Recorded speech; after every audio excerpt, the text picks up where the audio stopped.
নমস্কাৰ মই পল্লৱ কলিতা আমাৰ এডুকেশ্যন চেনেল ইউনিক সায়েন্স টিউটৰিয়েললৈ তোমালোকক সকলোকে স্বাগতম জনাইছোঁ আজি মই হায়াৰ ছেকেণ্ডাৰী সেকেন্ড ইয়াৰ সলিড ষ্টেট পাৰ্টটো ডিসকাশন কৰিম আৰু আজি মোৰ টপিক হৈছে মেটেল ডেফিচিয়েন্ট ডিফেক্ট আমি অলৰেডি কন্টিনিউ ডিফেক্ট খিনি পঢ়ি আছো লাষ্ট দুটা ক্লাছত সো আমি লাষ্ট ক্লাছত আমি মেটেল এক্সেস ডিফেক্ট পঢ়িলো এতিয়া আমি মেটেল ডেফিচিয়েন্ট ডিফেক্ট পঢ়িম মেটেল ডেফিচিয়েন্ট যেতিয়া নামটো আহি গৈছে আমি গম পালো মেটেল কি থাকিব ইয়াত metallic ion কি থাকিব সদায় কম থাকিব সো ইন দিস ডিফেক্ট সদায় কি থাকে cation this metallic cation always less than কি হয় anion সো তো মনত ৰাখিবা metal deficient defect কি হৈছে cation always less than anion so metal deficient defect generally দুটা weight created হৈ থাকে আমি ফার্স্ট weighted কৈছো in this weighted কি হৈ থাকে lattice side of কি হয় cation এটা কি হৈ থাকে মিসিং হৈ থাকে আৰু কেটাইনটো মিসিং হৈ কি ফৰ্ম কৰে ইয়াত এটা কেটাইনিক কি হৈছে কেটাইন ভ্যাকেন্সি বা কেটাইনিক ভ্যাকেন্ট সাইট ক্ৰিয়েট হৈছে by the cation missing of cation that means cation missing হৈ তোমাৰ কি হৈছে ইয়াত কেটাইনিক ভ্যাকেন্সি ফৰ্ম হৈছে এতিয়া কি হৈছে এটা ইয়াত যেতে কেটাইনটো বা মিসিং হৈ গৈছে মিসিং হৈ যোৱাৰ লগে কি হৈছে ইয়াত ইলেক্ট্ৰিক্যাল আমি আগতে কৈছিলো সদায় ষ্টোচিওমেট্ৰিক ডিফেক্ট হক নন ষ্টোচিওমেট্ৰিক ডিফেক্ট সদায় হেৰি ইলেক্ট্ৰিক্যাল দি নিউট্ৰেলিটি মেইনটেইন কৰি থাকে so the maintaining electron neutrality কৰিব লাগিব এই ক্ৰিষ্টেলটো সো এই যে ইলেক্ট্ৰিক্যাল নিউট্ৰেলিটি হৈ থাকিব কাৰণে কি হৈছে তাৰ নিয়াৰবাই এটা কেটাইনে কি হ'ব লাগিব একুইৰিং কৰিব লাগিব ওয়ান এডিশনাল পজিটিভ চাৰ্জ যেটো ইয়াৰ পৰা এই পজিটিভ চাৰ্জটো মিসিং হৈ গৈছে যদি এই পজিটিভ চাৰ্জটো মিসিং হৈ গৈছে ইয়াত কি আছে পজিটিভ চাৰ্জটো কি কমি আছে নেগেটিভ চাৰ্জটো বাঢ়ি আছে গতিকে সেই পজিটিভ চাৰ্জটো তোমাৰ ব্যালেন্স কৰিব কাৰণে কি কৰিছে by cation to is acquiring more positive charge. This is a 2 positive ion here. So that means this cation having higher oxidation state. So another defect of cable defect বুলি কোৱা হৈছে metal deficient defect বুলি কোৱা হৈছে আৰু ইয়াত যেটো metal deficient defect this contains less numbers of positive ions than negative ions. This arises due to two ways. In the first way, one of the positive ions may be missing from its lattice side. So আমি এটো দেখিছো ইয়াত কি দেখিছো আমি ইয়াত আমাৰ দেখা গৈছে সো আমি ইয়াত আমি যেতিয়া পঢ়ি গৈছো আমি আকোবা কৈছো in the first way to হৈছে in the first way one of the positive ions may be missing from its lattice side. One of the positive ion missing from its কি হৈছে lattice side. This is one of the cation is missing from its lattice side to create a cationic vacancy site. The extra negative charge may be balanced by some nearby metal ion by acquiring an additional positive charge. So ইয়াত যেহেতু যেতিয়া cation টো এবা উলাই গৈছে so কি আছে ইয়াত extra negative charge বাঢ়ি গৈছে ক্ৰিষ্টেলটো হে extra negative charge বাঢ়ি যোৱাৰ লগে লগে তোমাৰ কি হ'ব নিউট্ৰেল কৰিব কাৰণে কি হ'ব ব্যালেন্স কৰিব কাৰণে কি হ'ব নিয়াৰবাই কেটানটোত কি হৈ যাব এটা চাৰ্জ কি হৈ যাব এডিশনাল হৈ যাব দ্যাট মিন্স অক্সিডেশন ষ্টেট বাঢ়ি যাব সো আমি ইয়াত দেখিছো এনেকুৱা বিলাক ক্ৰিষ্টেলত যিবিলাক মেটেল আয়নে দেখুৱাই থাকে হেবিলাকত কি হ'ব মেটেল বিলাকত কি হ'ব ভেৰিয়েবল অক্সিডেশন ষ্টেট থাকিব কাৰণ ইয়াত এ পজিটিভ আছে এ টু পজিটিভ আছে কি অক্সিডেশন ষ্টেটটো ভেৰিয়েবল আছে সো যিবিলাক metalor variable oxidation state থাকে হেজ মেটেল বিলাকে জেনেৰেলি মেটেল ডেফিচিয়েন্ট ডিফেক্ট দেখুৱায় আৰু ভেৰিয়েবল অক্সিডেশন স্টেট কোনবিলাক মেটেলৰ থাকে যেনে ট্ৰানজিশন এলিমেন্টৰ সদায় কি থাকে ভেৰিয়েবল অক্সিডেশন স্টেট দেখুৱায় আমি আকৌ কলো the extra negative charge may be balanced by some nearby metal ions by acquiring an additional positive charge. These types of defect is possible in metals which show variable oxidation state.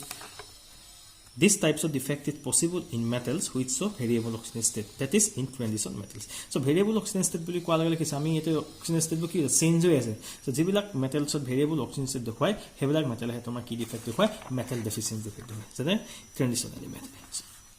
Next example আহি গৈছে ferrous oxide ferrous sulfate nickel oxide shows metal deficient defect. So ইয়াত যদি আমি স্ট্ৰাকচাৰটো চাও so A plus B negative A plus B that is AB এটা ionic crystal আছে AB ionic ক্ৰিষ্টেলটো কি হৈছে metal deficient defect দেখুৱাইছে সো metal deficient দেখুৱাইছে বুলি আমি কেনে গম পালো ইয়া আমি কোনো এটা কেটাইন কি হৈছে ইয়াপা মিসিং হৈ গৈছে তাৰ লেটিস সাইড বা ইট ফৰ্ম কি আছে কেটাইনিক ভ্যাকেন্সি এটা ফৰ্ম হৈছে আৰু এই যে কেটাইনটো ইয়াপা মিসিং হৈ গৈছে ইয়াত নেগেটিভ ক্ৰিষ্টেলটো নেগেটিভ চাৰ্জ বাঢ়ি গৈছে সো নেগেটিভ চাৰ্জটো ব্যালেন্স কৰিব কাৰণে কি হৈছে নিয়াৰবাই কেটাইন কি হৈছে acquiring higher charge. This nearby কেনে কি আছে 1 positive বা কেনি গৈছে ইয়াত 2 positive গৈছে that means কি ইলেক্ট্ৰিক্যালি ব্যালেন্স কৰিছে so this defect is called metal deficient defect. So এটা যদি তোমালোকক দেখুৱাইছো মই ferrous oxide ferrous sulfate ইয়াক iron pyrites বুলি কোৱা হয় FAS iron pyrides বুলি কোৱা হয় সো iron pyrides কেনেকৈ দেখুৱাই থাকে ডিফেক্টটো আমি জাস্ট তোমালোকক দেখুৱাইছো ক্ৰিষ্টেল ষ্ট্ৰাকচাৰ দুবা আমি ধৰি লৈছো এটা iron pyrides এটা টু ডাইমেনশনাল ষ্ট্ৰাকচাৰ হয় ইয়াত কি হৈছে এটা আইৰন টু পজিটিভ আয়ন এটা লেটিস সাইটৰ পৰা কি হৈছে মিসিং হৈ এটা কি কৈছে ক্যাটায়নিক ভ্যাকেন্সি ফৰ্ম কৰিছে এটা যেটো এবাৰ ক্যাটায়নটা এবাৰ মিসিং হৈ গৈছে সেই ক্যাটায়নটো মিসিং হৈ যোৱাৰ লগে লগে কি হৈছে ইয়াত পজিটিভ চাৰ্জটো তোমাৰ কমি আহিছে নেগেটিভ চাৰ্জটো বাঢ়ি গৈছে তো ব্যালেন্সিং কৰিব কাৰণে নেগেটিভ চাৰ্জটো একদম ব্যালেন্স কৰিব কাৰণে কি হৈছে ইয়া নিয়াৰ বাই লেটিছস টকা কি হৈছে মেটেল আয়নটো কি হৈছে তোমাৰ ওৱান এডিশনাল চাৰ্জ কি হৈ গৈছে তোমাৰ একুৱাই হৈছে সো এগেইন নিয়াৰ আয়নটো আমি দেখিছো দ্যাট ইজ Fe3 পজিটিভ হৈ গৈছে ইয়াতো কি দেখিছো Fe3 পজিটিভ হৈছে দ্যাট মিন্স আমি ইয়াত দেখিছো যে আউট অফ 3 Fe2 পজিটিভ আয়নত কি হৈছে দুটা Fe2 পজিটিভ জায়গা কোনে অকুপাই কৰিছে Fe3 পজিটিভ অকুপাই কৰিছে আৰু one Fe2 positive Ayan missing from this lettuce side so আমি দেখিছো যে তিনটা Fe3 পজিটিভ আয়নৰ ভিতৰত দুটা জায়গা কোনে দিছে দুটা সাইড কোনে কভাৰ কৰিছে Fe3 পজিটিভ আয়নে কভাৰ কৰিছে আৰু এটা Fe2 পজিটিভ আয়ন কি আছে ইয়াৰ পৰা মিসিং হৈ গুছি গৈছে সো আমি কি দেখিলো এটা আয়ৰন পাইৰাইটছত আমি দেখিছো কিছু আয়ৰন পাইছে Fe2 পজিটিভ আৰু Fe3 পজিটিভ কি আছে দুটা আয়ন আছে যেটো ইয়াত Fe2 পজিটিভ Fe3 দুটা আয়ন আছে তো মানে কি আছে হেতৰ মাজত কি আছে ইলেক্ট্ৰন কি হ'ব তো মুভমেন্ট হ'ব আৰু due to the electron movement হৈ থকা কাৰণে এটি মেটালিক লাষ্টাৰ দেখুৱাই বা শাইনিং দেখুৱাই লাইক এ গোল্ড কিছুমান আয়ৰন ফায়াৰ স্যাম্পলে কি হয় সোণৰ দৰে শাইনিং দেখুৱাই আৰু একাৰণে সোণৰ দৰে যেটো আয়ৰন প্ৰাইচ শাইনিং দেখুৱাই হেকাৰণে হেতক কি বুলি কোৱা হয় ফুল গোল্ড বুলিও কোৱা হয় সো এটা মনত ৰাখিবা এটো ইজি হয় একো নাই সো জাস্ট এটা আমি এক্সাম্পল লিখলো আয়ৰন প্ৰাইচ কেনেকৈ মেটাল ডেফিসিয়েন্ট ডিফেক্ট হয় সো মেটাল ডেফিসিয়েন্ট যে ক্যাটায়নিক ভ্যাকেন্সি ক্ৰিয়েট কৰিছে Fe2 পজিটিভ আয়ন আৰু দুটা Fe2 পজিটিভ আয়নৰ তোমাৰ স্পেসটো কোনে অকুপাই কৰিছে Fe বা সাইটটো কোনে অকুপাই কৰিছে Fe3 পজিটিভ অকুপাই কৰিছে কাৰণ Fe2 পজিটিভ দুটা পজিটিভ চাৰ্জ ইয়াৰ পৰা কমি গৈছে আৰু সেই দুটা পজিটিভ কনভাৰ্ট কৰিবলৈ কি আছে Fe2 পজিটিভ এটা Fe3 পজিটিভ কনভাৰ্ট হৈছে ওৱান পজিটিভ পিন কি কৰিছে আকৌ ওৱান Fe2 পজিটিভ Fe3 যে কনভাৰ্ট হৈছে আকৌ কি হৈছে ওৱান পজিটিভ কি হৈছে ইনক্ৰিজ হৈ গৈছে so that is means metal deficient আৰু এটা আছে মেটাল ডেফিসিয়েন্ট ডিফেক্ট জেনাৰেলি হেতু পসিবল নহয় সো কি কাৰণে পসিবল নহয় সাপোজ আমি যদি চাও A positive B negative A positive B negative এটো কি কাৰণে পসিবল নহয় তো তোমালোকে জানিবা সো ইয়াত কি হৈছে নেগেটিভ আয়ন এটা কি হৈছে ইন্টাৰস্টিচিয়েল সাইডত তোমাৰ কি হৈ গৈছে অকুপাই কৰে যদি নেগেটিভ আয়নটা যদি সাপোজ ইন্টাৰস্টিচিয়েল সাইডত যদি অকুপাই কৰিয়া লাগে কি হৈছে ইয়াত তোমাৰ নেগেটিভ চাৰ্জটো বাঢ়ি গৈছে আৰু নেগেটিভ চাৰ্জটো বাঢ়ি গৈছে আৰু ঠিক হেদৰে আৰু ইয়াত পজিটিভ চাৰ্জটো ব্যালেন্স কৰিবৰ কাৰণে নিয়াৰবাই কেটানটো তোমাৰ কি হৈছে ওৱান এডিছ চাৰ্জ কি হৈ গৈছে এডিশনাল হৈ গৈছে সাপোজ এটো কি গৈছে A2 পজিটিভ হিচাপে অকুপাই কৰিছে এতিয়া দেখিছো যে ইয়াতো কি দেখিছো যিবিলাক মেটালে কি দেখুৱাই ভেৰিয়েবল অক্সিজেন ষ্টেট দেখুৱাই হেবিলাক মেটালে হৰাই মেটাল ডেফিসিয়েন্ট ডিফেক্ট দেখুৱাই সো ইয়াত যেহেতু এতিয়া আমি কৈছো যে নেগেটিভ আয়নটা কি হৈছে ইন্টাৰস্টিচিয়েল সাইটত কি হৈছে ই অকুপাই কৰে কিন্তু নেগেটিভ আয়নটো সাইজটো কি হয় ডাঙৰ হয় সো সাইজটো ডাঙৰ হোৱাৰ কাৰণে হেতি কি হয় তোমাৰ ইন্টাৰস্টিচিয়েল সাইট অকুপাই কৰিব নোৱাৰে আৰু সেই কাৰণে আমি কি কৰিব পাৰো আৰু সেই নেগেটিভ আয়ন বিলাক তোমাৰ কি হৈছে সেই যে আমি যেটো ওয়ে কৈছো এই ওয়েটো জেনাৰেলি থিওৰিটিক্যালি পসিবল হয় প্ৰ্যাকটিক্যালি এটো পসিবল নহয় সো আমি একানে মেটাল ডেফিসিয়েন্ট ডিফেক্টৰ ফাৰ্স্ট ওয়েটো আমি পঢ়িব লাগে সো একোনা ইয়াত এটো ইজি হয় ইয়াত নেগেটিভ চাৰ্জটো বাঢ়ি গৈছে আৰু এই নেগেটিভ চাৰ্জটো ব্যালেন্স কৰিবৰ কাৰণে আমি কি কৈছো নিয়াৰবাই কেটাউন এটা কি হৈছে চাৰ্জটো ওৱান ইনক্ৰিজ হৈ গুছি গৈছে so that is to for maintaining electrical neutrality so here যদি আমি ডেফিনেশন তো ক'বলৈ যাও in the second way one extra negative ion may occupy an interstitial position this is the extra negative ion occupying the interstitial position the extra negative charge is balanced by extra charge on one of the adjacent metal ions so that means this extra the extra negative charge to balance কৰিব কাৰণে কি হৈছে extra positive charge কি হৈছে increase হৈ গৈছে in কোথাছে নিয়াৰবাই কেটাইনটো so ইয়াত চোৱা এতিয়া আমি চাও এই ইয়াত be negative charge anion occupying interstitial charge আৰু হে নেগেটিভ চাৰ্জ ব্যালেন্স কৰিবৰ কাৰণে কি হৈছে metal acquiring high charge so এই মেটালটো কি হৈছে A2 পজিটিভ আয়ন গৈছে ইয়াত জেনাৰেলি A পজিটিভ আয়ন আছিল কিন্তু এই নেগেটিভ আয়নটো কি হৈছে neutrality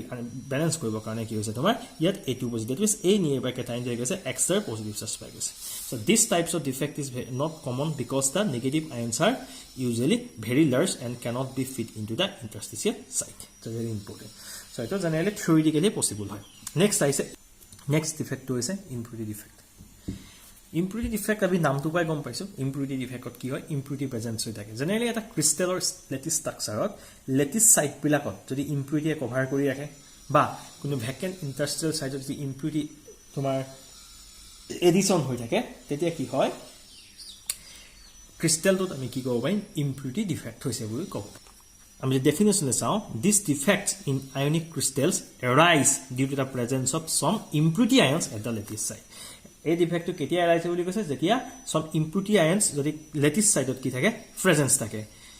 or at vacant interstitial site the vacant interstitial site or lattice site যদি impurity presence থাকে তেতিয়া আমি কি কব পাই crystal tot impurity defect arise হৈছে আমি এটা एग्जांपल লৈছো if molten sodium chloride containing a little amount of strontium chloride is crystallized তার molten sodium chloride এর লগত small amount of strontium chloride crystallize কৰিছো তেতিয়া আমি দেখিছো যে some of the sodium positive ion is removed by SR2 positive ions from the lattice site যদি SR2 positive ion so lattice site ওপৰ vacant কৰি দিয়ে sodium positive ion কি কয় ৰিমুভ কৰি দিয়ে সো ৰিমুভ কৰি দিয়া লগে কি হৈছে সো SR2 positive ion ক'ত আহিলে lattice site লৈ গুছি আহিলে সো lattice site লৈ গুছি হোৱাৰ লগে ইয়াত ion তো চাৰ্জ কিমান আছে 2 positive সো এটা ব্যালেন্স কৰিব কাৰণে ইলেক্ট্ৰিক্যালি লিমিটেড কৰিব কাৰণে কি হ'ব SR2 positive ion কেটা পঠিয়াব দুটা সোডিয়াম আয়ন কি কৰিব এটা SR2 positive ion চাৰ্জ কিমান 2 positive সো গতিকে দুটা সোডিয়াম পজিটিভ চাৰ্জ কিমান হ'ব 2 positive কাৰণ ইয়াৰ পৰা যে গতিকে এটা 2 positive আয়ন কেটা উলিয়াইছে দুটা সোডিয়াম পজিটিভ আয়ন ৰিপ্লেস কৰিছে আৰু এটা সোডিয়াম পজিটিভৰ প্লেস তো সদায় কি হৈ থাকিব ভ্যাকেন্ট হৈ থাকিব দিস ইজ ভ্যাকেন্ট সো ইয়াত যেটো হৈছে কি কাৰণে ইলেক্ট্ৰিক্যাল ব্যালেন্স আছে ইয়াত SR2 পজিটিভ আয়ন আছে ঠিক আছে ইয়াত SR2 পজিটিভ আয়ন আছে কিন্তু ইয়াৰ পৰা এটা দুটা সোডিয়াম আয়ন গুছি গৈছে দুটা সোডিয়াম 2 পজিটিভ আয়ন এই 2 পজিটিভ আয়ন কোনে ব্যালেন্স কৰিছে SR2 পজিটিভ ব্যালেন্স কৰিছে this types of defect is called impurity defect so আমি সদায় মনত ৰাখিবা যেতিয়া আমি সোডিয়াম ক্লোৰাইডৰ লগত small amount of strontium chloride যেতিয়া আমি এডিশন কৰিম ইন ক্ৰিষ্টেলাইজেশন প্ৰসেছত তেতিয়া কি হ'ব সো এতিয়া আমি গম পাম যে এটা SR2 পজিটিভ আয়নে কি হৈছে দুটা সোডিয়াম পজিটিভ আয়ন কিছে ৰিপ্লেস কৰিছে ৰিমুভ কৰি দিছে কিন্তু তাৰে এটা সোডিয়াম পজিটিভ প্লেছত কি হৈছে SR2 পজিটিভ আয়ন অকুপাই কৰিছে আৰু এটা সোডিয়াম পজিটিভ প্লেছ কি হৈছে ভ্যাকেন্ট হিচাপে আছে গতিকে আমি ক'ব পাৰিম এটা SR2 পজিটিভে সদায় কি কৰিব এটা ভ্যাকেন্ট space গঠন কৰিব in sodium chloride crystal so এটো হৈছে ভেৰি ইম্পৰ্টেন্ট সো ইয়াৰ পৰা কেতিয়াবা প্ৰবলেম আহে আমি কিছত প্ৰবলেম খিনি আমি ডিসকাশন কৰিম সো আমি জাস্ট এই কথাখিনি আমি কৈ দিছো এবাৰ বুজাই দিছো ভালকে চাবা in molten sodium chloride containing a little amount of strontium chloride is crystallized some of the site of the sodium positive ions are occupied by strontium 2 positive ion okay যেতিয়া আমি sodium positive ion লগত strontium chloride crystallize কৰিছো তেতিয়া কি হ'ব some of the lattice site কিছুমান lattice site sodium positive ion কি হ'ব ৰিমুভ কৰি তাত কোনে অকুপাই কৰিব SR2 পজিটিভ আয়ন অকুপাই কৰিব is SR2 positive ion replace to sodium atom কাৰণ এটা SR2 পজিটিভ আয়নৰ চাৰ্জ কিমান আছে 2 পজিটিভ গতিকে হে চাৰ্জটো সমান যদি এটা SR2 পজিটিভ হোমাই সো তাৰ সমান চাৰ্জৰ কি হ'ব আয়ন ৰিপ্লেস কৰিব লাগিব গতিকে is SR2 positive ions replace to sodium positive ions কাৰণ 2 সোডিয়াম পজিটিভ আয়ন কেলে ৰিপ্লেস কৰিব কাৰণ 2 সোডিয়াম পজিটিভ আয়ন 2 পজিটিভ আৰু SR2 2 পজিটিভ গতিকে 2 পজিটিভে সদায় 2 পজিটিভ আয়ন কি কৰিব ৰিপ্লেস কৰিব গতিকে is SR2 positive ion replace to sodium positive ions to maintain electrical balance out one of these lattice site is occupied by SR2 positive ions and the other remains vacant the cationic vacancy thus produced are equal to numbers to that of the SR2 positive ions the solid solution of cadmium chloride and silver chloride shows this impurity defect so একদম easy হয় এই স্ট্ৰাকচাৰটো তো তোমাক বুজাই দিছো this is sodium chloride crystal এই sodium chloride ক্ৰিষ্টেলটো লগত যেতিয়া আমি strontium ক্লোৰাইড আমি ক্ৰিষ্টেলাইজ কৰিছো তেতিয়া কি হয় some of the sodium positive site to কি হৈছে ভ্যাকেন্ট হৈছে আৰু তাত তোমাৰ কি হৈছে SR2 পজিটিভ আয়ন কি হৈছে হে ভ্যাকেন্ট প্লেস বিলাক কি হৈছে অকুপাই কৰিছে কিন্তু আমি দেখিছো যে এটা SR2 পজিটিভ আয়নে দুটা সোডিয়াম পজিটিভ আয়ন কি কৰিছে ৰিপ্লেস কৰিছে তো দুটা সোডিয়াম পজিটিভ আয়ন ৰিপ্লেস কৰিছে দ্যাট মিন্স দুটা ভ্যাকেন্ট সাইট ফৰ্ম হৈছে কিন্তু তাৰে এটা ভ্যাকেন্ট সাইটত কোনে অকুপাই কৰিছে SR2 পজিটিভ আয়ন অকুপাই কৰিছে আৰু বাকি সাইটটো কি হৈছে ভ্যাকেন্ট হৈছে সো আমি ইয়াৰ পৰাই ক'ব পাৰিম যে this is cationic vacancy আমি ইয়াৰ পৰাই ক'ব পাৰিম যে SR2 পজিটিভ এটা SR2 পজিটিভ আয়নে সোডিয়াম ক্লোৰাইড ক্ৰিষ্টেলত এটা cation vacancy কি কৰিছে ক্ৰিয়েট কৰিছে this is the cation vacancy created by SR2 positive ions by missing of one sodium positive ions. ठीक है ना? Introduction of cation vacancy in sodium chloride by substituting of sodium positive by SR2 positive ion. This is called impurity defect. So তোমালোকে সাবা এখিনি বহুত important হয় আমি defect খিনি hack কৰি আপসো ইলেক্ট্ৰিক্যাল প্ৰপাৰ্টিজ কিছুমান পঢ়িম সো তাত যদি কিবা বুজি নোপোৱা এইখিনি যদি কিবা বুজি পোৱা নাই কমেন্ট কৰিবা আমাৰ চেনেলটো চাই থকাৰ কাৰণে ধন্যবাদ আমাৰ চেনেলটো যিমান পাৰ সাবস্ক্ৰাইব আৰু শ্বেয়াৰ কৰিবা ধন্যবাদ